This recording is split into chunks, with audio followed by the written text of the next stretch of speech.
గురువు మాటలయందు విశ్వాసము ఉంచవలెను. గురువును పరిపూర్ణముగా విశ్వసించవలెను. ఒకనాడు దాసగను నా వద్దకు వచ్చి, బాబా, ప్రయాగకు పోయి సంగమములో స్నానము చెయ్యాలన్న మనసున సంకల్పము కలిగింది, అనుమతించమని అడిగినప్పుడు, అంత దూరము పోవలసిన అవసరమే లేదు, మన ప్రయాగ ఇచ్చటనే కలదు, నా మాటలు విశ్వసింపుము అని చెప్పిన మనసులో అతనికి నమ్మకము కలుగలేదు. ఒకనాడు ఒక భక్తుడు, బాబా, ఇంటి ఇలవేల్పులకు నైవేద్యం పెట్టకపోతే ఏమవుతుంది అన్నప్పుడు, భగవంతరావు ఉన్నాడుగా, వాడు గుర్తొచ్చాడు. ఒకరోజు భగవంతరావు అనేవాడు నా వద్దకు వస్తే వాడిని చూచి గుర్తించాను. వీని తండ్రి నా స్నేహితుడు, అందుకే ఇచ్చటకు ఈడ్చుకువచ్చి తిని. వీడు నైవేద్యము ఎన్నడూ పెట్టలేదు, కావున నన్నును విఠలుని ఆకలితో మార్చినాడు. అందుచే వీనిని ఇక్కడికి తెచ్చి తిని, వీడు చేయునది తప్పని బోధించి చివాట్లు పెట్టి తిరిగి పూజను ప్రారంభించినట్లు చేసెదను అని ఆనాడు అనటం వలన క్షీరసాగర్ భగవంతరావు తన తండ్రికి, అలాగే ఇంటి ఎలవేల్పుకు నాకును నివేదన చేయుచున్నాడు.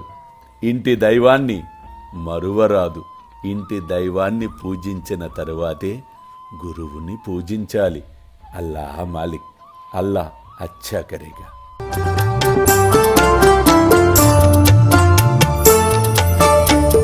సిరిడిలో వెలసిన సద్గురు సాయిరా, హాయిగా నిదురించు సాయిరామా, సాయి శ్యామా, సాయిరామా, సాయి శ్యామా.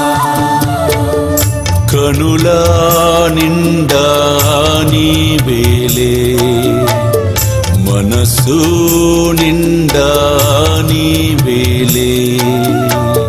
సిరిడిలో వెలసిన సద్గురు సాయిరా, హాయిగా నిదురించు సాయిరామా, సాయి శ్యామా, సాయిరామా, సాయి శ్యామా.